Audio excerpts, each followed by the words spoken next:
Hello guys and welcome to Skynomics academy. मेरा नाम सुनील कुमार यादव है और आज हम लोग बहुत ही शानदार तरीके से 12th क्लास का पहला चैप्टर डिस्कस करने वाले हैं। बहुत इंपॉर्टेंट है जो कि हम लोग स्टार्ट करेंगे मैक्रो इकोनॉमिक्स से। और क्योंकि आप लोग 11th से अब 12th में आ चुके हैं तो 12th आप लोग जान रहे हैं कि बहुत इंपॉर्टेंट होने वाला है इस साल। तो भाई शानदार वजनदार तरीके से आपको सारे कॉन्सेप्ट को यहाँ पर बताया जाएगा और यहाँ पर आप चीजों को देखकर भी चलेंगे कि बहुत अच्छे तरीके से एक्सप्लेन भी किया जाता है। तो भाई जैसे कि मैंने पिछले वाले क्लास में या पिछले वाले लेक्चर में आप लोगों को बताया था कि भाई देखिए कि 12th में रेफरेंस बुक थोड़ा बहुत आप इस्तेमाल कर सकते हैं, ठीक है। लेकिन खास करके अगर बिजनेस स्टडीज के बारे में बात किया जाए तो बिजनेस स्टडीज में आपको बीएसटी में आपको एनसीईआरटी जरूर एक बार पढ़ना है, ठीक है। आप मैक्रो इकोनॉमिक्स, इंडियन इकोनॉमी का जो एनसीईआरटी है वो उसको आप छोड़ भी सकते हैं, लेकिन आपको एक तरीके से मैक्रो इकोनॉमिक्स जो है वो रेफरेंस बुक लेना पड़ेगा, या फिर आप लोग बोला जाए कि जो दूसरा किताब है इंडियन इकोनॉमी का उसका रेफरेंस बुक लेना पड़ेगा। तो आज हमारा पहला चैप्टर है इंट्रोडक्शन ऑफ मैक्रो इकोनॉमिक्स। आज उसका पहला पार्ट होगा क्योंकि हमने इसको 2 या 3 पार्ट में डिवाइड करने की कोशिश करी है। आप लोगों के लिए सुविधाजनक हो सकता था कि मैं एक ही इसको लेक्चर में पढ़ा देता, लेकिन कहीं ना कहीं दिक्कत परेशानी देखने को मिलता।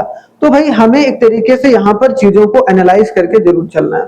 और चीजों को एनालाइज कैसे करेंगे कि हम जितने भी मैक्रो इकोनॉमिक्स के इंपॉर्टेंट टर्म्स है उसको आज डिस्कस करेंगे जो भी पॉसिबल होगा अभी हमारे क्लास में। तो चलिए बिना कोई देरी किए स्टार्ट करते हैं नए साल नए सेशन को बहुत ही शानदार तरीके से। तो ये रहा स्क्रीन पर आपका पहला नंबर पीपीटी का, ठीक है। अब what do you mean by macro economics? अगर आप जनरल ट्रिक देखो 2 इकोनॉमिक्स आपने 11th में माइक्रो इकोनॉमिक्स और स्टैट्स पढ़ा। तो भाई जहां पर माइक्रो इकोनॉमिक्स के बारे में बात आती है, माइक्रो इकोनॉमिक्स का मतलब होता है कि अगर हम लोग इकोनॉमिक्स को एज अ इंडिविजुअल लेवल पढ़ते हैं। क्या पढ़ते हैं भाई? एज अ इंडिविजुअल लेवल अगर हम स्टडी करके चलते हैं तो हम लोग उसको माइक्रो इकोनॉमिक्स बोलते हैं। जहां पर इकोनॉमिक्स को एज अ इंडिविजुअल पढ़ा जाता है, जैसे हमने बोला राम का इनकम कितना है भाई, राम का एक्सपेंडिचर कितना है, तो वो सब सारी चीजें क्या है माइक्रो इकोनॉमिक्स के अंदर पढ़ेंगे। लेकिन अगर हमने वही बात बोला कि भाई हमारे देश का इन्फ्लेशन क्या है, हमारे देश का नेशनल इनकम क्या है, तो वो मैक्रो इकोनॉमिक्स में पढ़ेंगे, जैसे इन्फ्लेशन, ठीक है,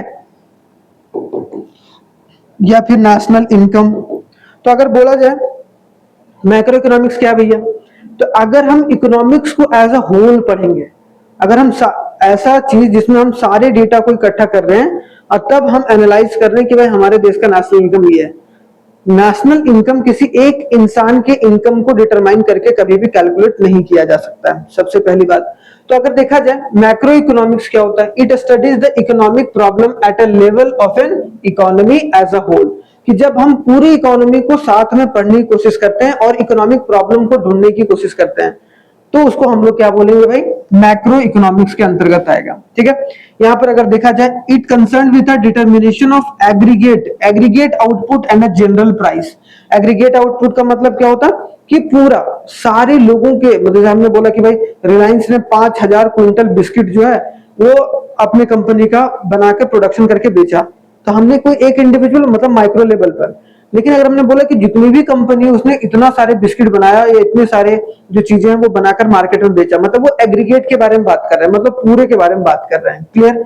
it is not concern with an individual economic unit. Individual अगर इकोनॉमिक यूनिट होगा तो वो आपका माइक्रो इकोनॉमिक्स आ जाएगा। वो क्या आ जाएगा भाई? माइक्रो इकोनॉमिक्स आएगा। तो ये बात जरूर याद रखना है। क्लियर? तो आपको बेसिक डिफरेंस समझ में आ गया माइक्रो और मैक्रो। मतलब सिंपल सी बात आप समझ सकते हैं कि अगर हम एक जंगल है, ठीक है, एक जंगल में अगर हम एक पेड़ के बारे में स्टडी कर रहे हैं तो वो माइक्रो हो जाएगा। और अगर हम जंगल में जितने भी सारे पेड़ हैं उन सब सारे की स्टडी करके बता रहे हैं तब हम लोग उसमें मैक्रो इकोनॉमिक्स आ जाएगा, ठीक है। तो ये बात आपको पता होना जरूरी है। अब आते हैं स्कोप और इंपॉर्टेंस कि आखिरकार मैक्रो इकोनॉमिक्स क्यों इंपॉर्टेंट है, क्यों इतना जो है वो तवज्जो दिया जाता है, क्यों उसे इतना एक तरीके से भार दिया जाता है, खास कर हमारे इकोनॉमी के डेवलपमेंट के लिए।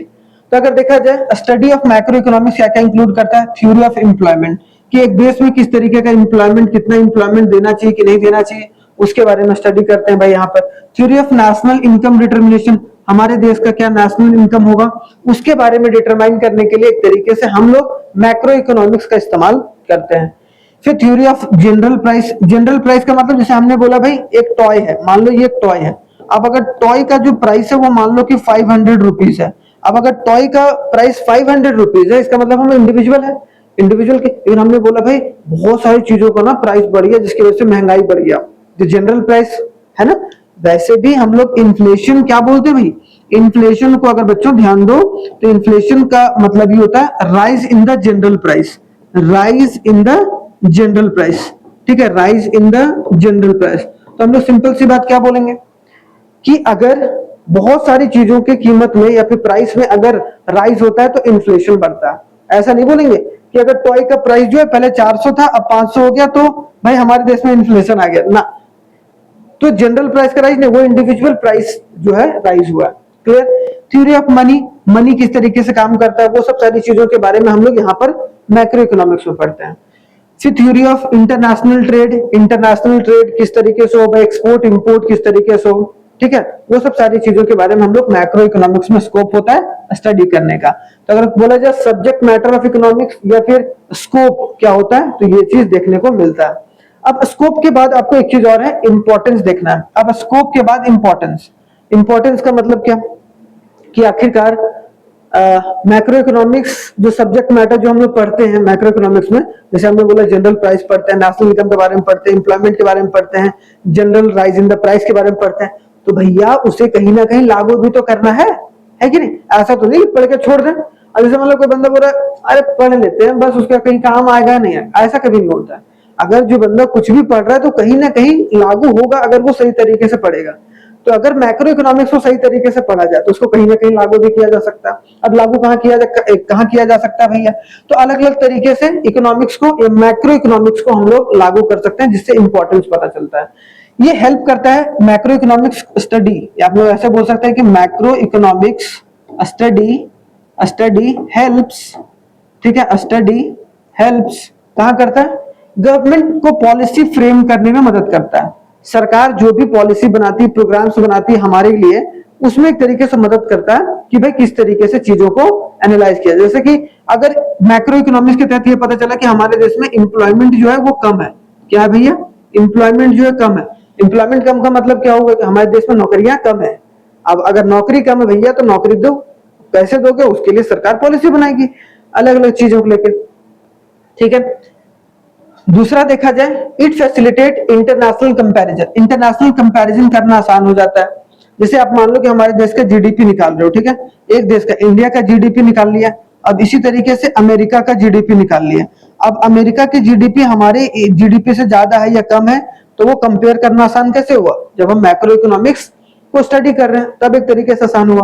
क्लियर, तो ये बात समझना है। It helps in understanding the distribution of income among the different group, मतलब इनकम का डिस्ट्रीब्यूशन, जो भी लोग पैसा कमा रहे हैं वो किस तरीके से डिस्ट्रीब्यूट किया जा रहा है कि नहीं किया जा रहा है, उसके बारे में भी हेल्प करता है कौन, मैक्रो इकोनॉमिक्स समझने में।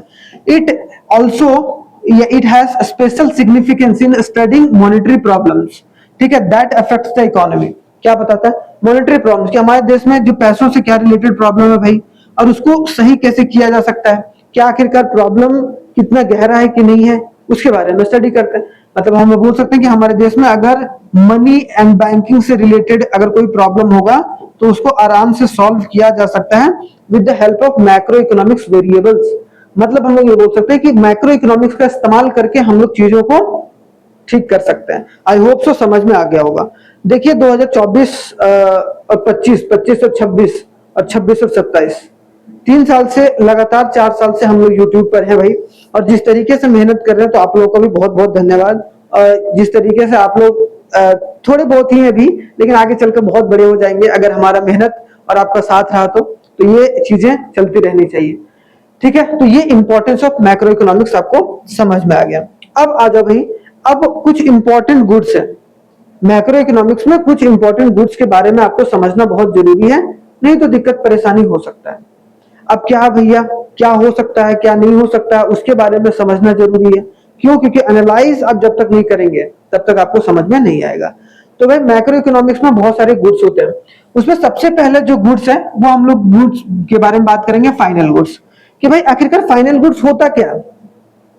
देखो फाइनल गुड्स सिंपल सा एक गुड्स होता है जिसको एक तरीके से कोई भी गुड्स जिसे कोई भी कंज्यूमर फाइनली कंज्यूम कर लेता हो उसको हम लोग फाइनल गुड्स बोलते हैं। जो भी गुड्स कंज्यूमर के द्वारा डायरेक्टली कंज्यूम किया जाता है ताकि वो अपने वांट्स को सेटिस्फाई कर पाए, इसका मतलब वो क्या हो गया, कंज्यूमर गुड्स हो गया।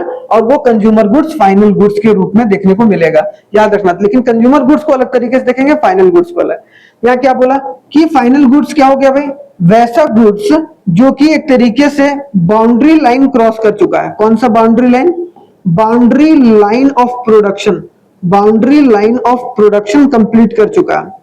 मतलब क्या है, जैसे कि मान लो कि वो रेडी हो गया है उसे कंजम्पशन करने के लिए, मतलब कोई भी कंज्यूमर उसे कंज्यूम करने के लिए बिल्कुल कर सकता है, कोई दिक्कत नहीं है, तो उसको हम लोग फाइनल गुड्स बोलेंगे। मतलब the goods which cross the boundary line of production and are ready to use, वो रेडी है यूज होने के लिए बाय द फाइनल यूजर्स।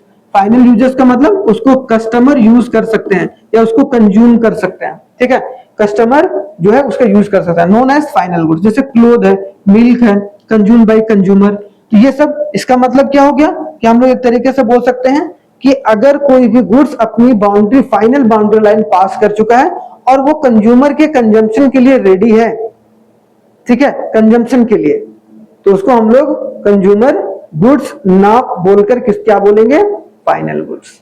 आई बात समझ में, तो फाइनल गुड्स। अब इस फाइनल गुड्स पर अब हम कुछ खर्चा भी करेंगे भाई, कुछ खरीदने के लिए जो हम लोग खर्चा करेंगे उस खर्चा को हम लोग क्या बोलते हैं, एक्सपेंडिचर ऑन दीज गुड्स, मतलब on the final goods is referred to as a final expenditure. Simple सी बात है, फाइनल गुड्स को खरीदने में जो भी खर्चा कर रहे हैं that is called the final expenditure. Clear, I hope सो समझ में आ गया होगा। जैसे मान लो कि ये फाइनल गुड्स, ये तैयार है गुड्स भाई, ताकि इसको ये जो है वो चुटकी वो एक तरीके से कंज्यूम कर सकती है। इसका मतलब क्या हो गया, ये जो चुटकी है ये भैया ये गुड्स जो है वो रेडी फॉर यूज है। अब इसके आगे इसमें कोई भी प्रोडक्शन का प्रोसेस नहीं होगा, मतलब आप खा सकते हैं, तो that is called the final goods. ठीक है, समझ में आया? ठीक है, अब फाइनल गुड्स दो तरीके का गुड्स होता है, फाइनल गुड्स दो तरीके का गुड्स होगा। तो फाइनल गुड्स पहला होता है भाई फाइनल कंज्यूमर गुड्स और दूसरा होता है फाइनल प्रोड्यूसर गुड्स। ठीक है, अब फाइनल गुड्स दो तरीके का, कौन कौन सा गुड, फाइनल गुड तो वैसा गुड्स होता है भाई, सिंपल सी बात, जैसा कि हमने जाना कि फाइनल गुड्स वो गुड्स होता है जो अपनी बाउंड्री लाइन पार कर चुकी है प्रोडक्शन की, अब वो फाइनल कस्टमर के लिए या यूजर के लिए तैयार पड़ा, लो भैया मेरे को खा लो। जैसे हमने बोला ब्रेड पूरा तैयार है, लो भैया खा लो, अब इसका मतलब वो फाइनल गुड्स है। अब फाइनल गुड्स भी दो तरीके का, अब फाइनल गुड्स हो सकता है कि उसको कंज्यूमर करे या हो सकता है कि उसको प्रोड्यूसर करे। जैसे मान लो कि अगर क्लोथ है, जैसे एग्जांपल के तौर पर हम लोग देख सकते हैं फाइनल कंज्यूमर गुड्स क्या होता है, these are the goods which are consumed by the consumer, मतलब वैसा गुड्स जो डायरेक्टली कंज्यूमर के द्वारा कंज्यूम किया गया। जैसे कि ये ब्रेड जो है वो कंज्यूम कर लिया गया, ठीक है, ये मिल्क है वो ये छोटू के द्वारा जो है वो कंज्यूम कर लिया गया। मतलब अगर कोई भी फाइनल गुड्स कंज्यूमर क्या कर रहा है, कंज्यूमर कंज्यूम कर रहा है, इसका मतलब वो कौन सा गुड्स हो गया, फाइनल कंज्यूमर गुड्स। लेकिन वैसे बहुत सारे गुड्स होते हैं ना, जैसे मान लो कि ट्रैक्टर बना के हम कोई मशीन बना के रख दिया गया, तो मशीन कोई कंज्यूमर नहीं खरीदेगा, मशीन कोई वो खरीदेगा ना भाई। अगर कोई मशीन कंज्यूमर खरीद रहा है तो वो अपने लिए कंज्यूम करने के लिए खरीद रहा है, तो वो फाइनल कंज्यूमर गुड्स हो जाएगा। लेकिन अगर कोई उसका इस्तेमाल करके प्रोडक्शन करना चाह रहा है, ठीक है, तो उसको हम लोग क्या बोलेंगे भाई, प्रोड्यूसर, फाइनल प्रोड्यूसर गुड्स। मतलब these are the goods which are consumed और यूज्ड बाय प्रोड्यूसर, वैसा गुड्स जो कि प्रोड्यूसर के द्वारा, मतलब वैसा फाइनल गुड्स जो कि प्रोड्यूसर के द्वारा प्रोड्यूस किया मतलब कंज्यूम किया जाता है, उसको हम लोग क्या बोलेंगे, प्रोड्यूसर, फाइनल प्रोड्यूसर गुड्स। ठीक है, लाइक मशीन्स, जैसे मशीन हो गया, इक्विपमेंट हो गया, मशीन का इस्तेमाल जो है, जैसे मान लो कि ब्रेड बनाने वाला मशीन, ठीक है, ब्रेड इसको बोलते हैं हम लोग, ब्रेड बनाने जो वाली मशीन है, ठीक है, मशीन है, उसका इस्तेमाल जो है वो एक तरीके से किसके द्वारा किया जा रहा है, कोई प्रोड्यूसर, ताकि उससे वो ब्रेड बनाएगा, मार्केट में बेचेगा। इसका मतलब वो क्या हो गया, फाइनल प्रोड्यूसर गुड्स हो गया। I hope so two final goods आपको समझ में आ गया होगा। क्लियर? अब आगे देखो भैया, आगे अगर देखो तो आगे क्या है, इंटरमीडिएट गुड्स। इंटरमीडिएट गुड्स वो गुड्स होता है जो अपनी फाइनल जो बाउंड्री लाइन है उसको अभी तक पास नहीं किया। इंटरमीडिएट गुड्स का मतलब जैसे मान लो स्टील ऐसे रखा हुआ है, स्टील का इस्तेमाल किया जा रहा है किसमें भाई, कार बनाने में। तो हम लोग यहाँ बोल सकते हैं the goods purchased bye the firm, कि वैसा गुड्स जो भी कोई भी फर्म है, अगर वो कोई गुड्स परचेज कर रहा है, ठीक है, गुड्स परचेज कर रहा है, ठीक है, परचेज कर रहा है ताकि उस गुड्स का यूज कर पाए और उस यूज करके वो सामान को क्या कर पाए, बेच पाए। इसका मतलब क्या कि the goods purchase bye a firm for the use of the production. ये गुड्स क्यों लाए भाई, जैसे मान लो कि गुड्स परचेज किया स्टील का प्रोडक्शन क्यों किया भाई, ताकि वो कार बनाने में इस्तेमाल कर सके, कार को बनाने में इस्तेमाल कर सके, ठीक है। इसका मतलब जो ये स्टील है वो कौन सा गुड है, इंटरमीडिएट गुड्स है। जैसे हमने मान लो कि हमने प्लास्टिक लाया, ठीक है, और प्लास्टिक लाया इसलिए ताकि हम प्लास्टिक का चेयर बना पाए, इसका मतलब प्लास्टिक क्या हो गया, इंटरमीडिएट गुड्स। जो हमने तैयार किया वो हो गया फाइनल गुड्स, चेयर। समझ रहे हो? तो यहां पर क्या बोल रहा है कि other the goods purchase by the firm for the use of production and the other goods for the purpose of reselling are known as intermediate goods, जो कि अपनी फाइनल बाउंड्री लाइन अभी तक पास नहीं किया है। Steel use for the production of car, जैसे हमने बोला स्टील का इस्तेमाल जो है कार के प्रोडक्शन में लगा रहा है, तो हम लोग ये बोल सकते हैं कि ये एक फाइनल गुड्स है। कौन, कार एक फाइनल गुड्स है भाई, और जिसका इस्तेमाल हो रहा है फाइनल गुड्स को बनाने में, उसको हम लोग क्या बोल रहे हैं, इंटरमीडिएट गुड्स बोल रहे हैं। क्या बोल रहे हैं, इंटरमीडिएट गुड्स बोल रहे हैं। हाँ कि ना, समझ में आया? तो ये चीज, जैसे कि हमने बोला कि milk purchase by the milk seller, एक मिल्क है सेलर है, अब मिल्क सेलर जो मिल्क परचेज करा ताकि वो घी बना पाए, बर्फी बना पाए, कुछ मिठाई उठाई बना पाए। इसका मतलब जिसका इस्तेमाल करके फाइनल गुड्स बनाते हैं उसको हम लोग क्या बोलते हैं, इंटरमीडिएट गुड्स बोलते हैं। अब इस पर जो खर्चा होता है वो इंटरमीडिएट एक्सपेंडिचर हो जाएगा। Expenditure on these goods referred as a intermediate expenditure. जैसे मान लो कि ये 50 लाख रुपया जो स्टील लाया, ठीक है, और उससे मान लो कि 80 लाख रुपया कार बनाए, वो अलग बात है। इसका मतलब 30 लाख इसने वैल्यू को ऐड करा, वो हम लोग आगे पढ़ेंगे नेशनल इनकम में। बस याद रखना 50 लाख का इसने क्या लाया, रॉ मटेरियल लाया ताकि इसका इस्तेमाल करके वो कार बना पाए। इसका मतलब वो 50 लाख कौन सा एक्सपेंडिचर है, इंटरमीडिएट एक्सपेंडिचर आपको देखने को मिलेगा। बहुत इंपॉर्टेंट, बहुत लॉजिकल चीजें हैं जो कि आपको समझकर चल ली हैं। क्लियर हो गया यहां तक? अब आगे आ जाओ, आगे आ जाओ कंज्यूमर गुड्स। हमने फाइनल गुड्स देखा था, उसमें हमने देखा था फाइनल गुड्स होता है, फाइनल कंज्यूमर गुड्स और final producer goods. Consumer goods हम लोग डायरेक्टली वो गुड्स बोलते हैं अगर कोई भी गुड्स कोई भी कंज्यूमर के द्वारा क्या किया जा रहा है, कंज्यूम किया जा रहा है। गुड्स इसको कंज्यूम्ड बाय कंज्यूमर के द्वारा, ताकि वो वांट्स को सेटिस्फाई कर पाए, ताकि वांट्स क्या हो पाए, सेटिस्फाइड हो पाए। तो अगर वांट सेटिस्फाई हो गया कोई भी गुड्स को कंज्यूम करने के बाद, उसको हम लोग consumer goods which are directly used for the satisfaction of human wants and are not used for the production, जिसका इस्तेमाल, जैसे कि हम लोग मिल्क है या फिर ये आइसक्रीम है, आइसक्रीम हमने लाया और एक तरीके से खुद ही खा लिया। इसका मतलब क्या है कि हम कोई प्रोडक्शन करने नहीं ला रहे ना भाई, हम खुद ही लाए, खुद ही कंज्यूम कर लिए, कंज्यूमर गुड्स हो गया। ठीक है, आइसक्रीम हो गया, मिल्क हो गया, जो कि हाउस होल्ड के द्वारा इस्तेमाल किया जाता है। तो इसको हम लोग सिंपल सा क्या बोलेंगे भैया, हम लोग इसको बोलेंगे कि ये क्या है, कंज्यूमर गुड्स है, बस जो वांट्स को सेटिस्फाई कर पा रहा है। अब कंज्यूमर गुड्स भी बहुत अलग अलग तरीके के होते हैं। तो कंज्यूमर गुड्स जो है वो 4 अलग अलग तरीके के होते हैं, ध्यान से समझना। कंज्यूमर गुड कितने तरीके का, 4 तरीके का। देखो पहला है ड्यूरेबल गुड्स, याद रखना, दूसरा है सेमी ड्यूरेबल गुड्स, और तीसरा है नॉन ड्यूरेबल गुड्स, और चौथा है सर्विसेज। मतलब अगर कोई बोले कि कंज्यूमर गुड्स कितने तरीके के, 4। कौन कौन से भैया, एक है ड्यूरेबल गुड्स, एक है सेमी ड्यूरेबल गुड्स, एक होता है नॉन ड्यूरेबल गुड्स, एक होता है सर्विस। अब इसको ध्यान से एक वर्ड में समझना, ड्यूरेबल गुड्स क्या होता है, जो कुछ समय तक, मतलब सालों सालों तक, मतलब 2, 3, 4 साल, 5 साल, 6 साल, इतना साल तक चल पाए, उसको हम लोग क्या बोलेंगे, ड्यूरेबल गुड्स। जो सालों सालों तक चलता रहे, तो वैसे गुड्स को हम लोग क्या बोलेंगे, durable goods. Semi durable goods क्या बोलेंगे, गुड्स जो कि बहुत लंबे समय तक नहीं चलेगा, कुछ 1 साल या 1 साल से कम चलता है। जैसे कि आपको 1 साल, 1 ईयर या 1 ईयर से कम चलता है, उसको हम लोग क्या बोलते हैं, सेमी ड्यूरेबल गुड्स बोलते हैं। जैसे कि कपड़ा हो गया, कपड़ा क्या हो गया, एक साल 1.5 साल चल जाएगा और अच्छे से पहनोगे तो। अब वो अलग बात है कि भाई आप बोलोगे कि भैया कि या सर मैंने जो है वो अभी लाया कपड़ा 2 साल के बाद पहना तो वो 2 साल तो चल गया, ऐसा नहीं। ठीक है, तो ये याद रखना कि 1 साल या 1 साल से कम जो कपड़ा चलता है, ठीक है, या कोई भी गुड्स चलता है उसको हम लोग semi durable goods. Non durable क्या होता है? जिसका समय बहुत 2-4 दिन 5 दिन के लिए, जैसे दही, दही को आप बनाओगे तो 5 महीने तक दही नहीं खाओगे। मतलब दूध हो गया, दही हो गया, मक्खन हो गया, वेजिटेबल्स हो गया, ये सब सारे क्या है? नॉन ड्यूरेबल, जिसका लाइफ टाइम जो रहता है बहुत शॉर्ट रहता है, 2-4 दिन 5 दिन 6 दिन रहता है। सर्विसेज एक कंज्यूमर गुड्स होता है जो कि एक तरीके से सर्विसेज होता है। अब सर्विसेज का मतलब ये इंटेंजिबल आइटम होता है जिसको कभी छुआ नहीं जा सकता, महसूस किया जा सकता है। जैसे कि मान लो it refers to the intangible item which can not be seen however it can be felt, जैसे service of a doctor, teachers. तो ये सब सारे किस कंज्यूमर गुड्स के अंदर आएंगे? सर्विस। ये कंज्यूमर सर्विस भी तो लेता है, टीचर से सर्विस ले रहा है, जैसे मैं पढ़ा रहा हूं तो मैं सर्विस दे रहा हूं, डॉक्टर है तो वो सब सारी चीजें। तो टीचर हो गया, डॉक्टर हो गया, वो सब सारे सर्विसेज के अंदर आ जाएंगे। तो आई होप सो ये समझ में आ गया होगा आपको।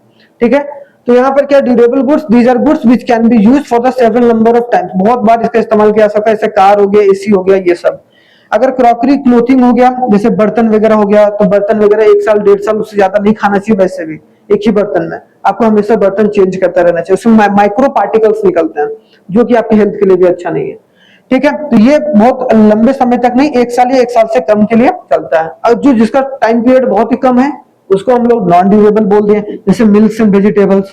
और जो सर्विसेज है उसमें डॉक्टर, टीचर्स, तो वो सब कंज्यूमर गुड्स कौन सा है? सर्विसेज के अंदर आएगा। आई होप सो ये चारों समझ में आ गया होगा।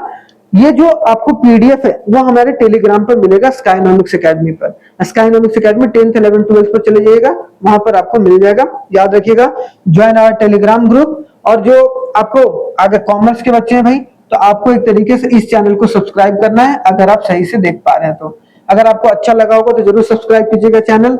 धन्यवाद, जय हिंद। मिलते हैं नेक्स्ट जो पार्ट में, तब तक के लिए बहुत बहुत धन्यवाद। चलिए।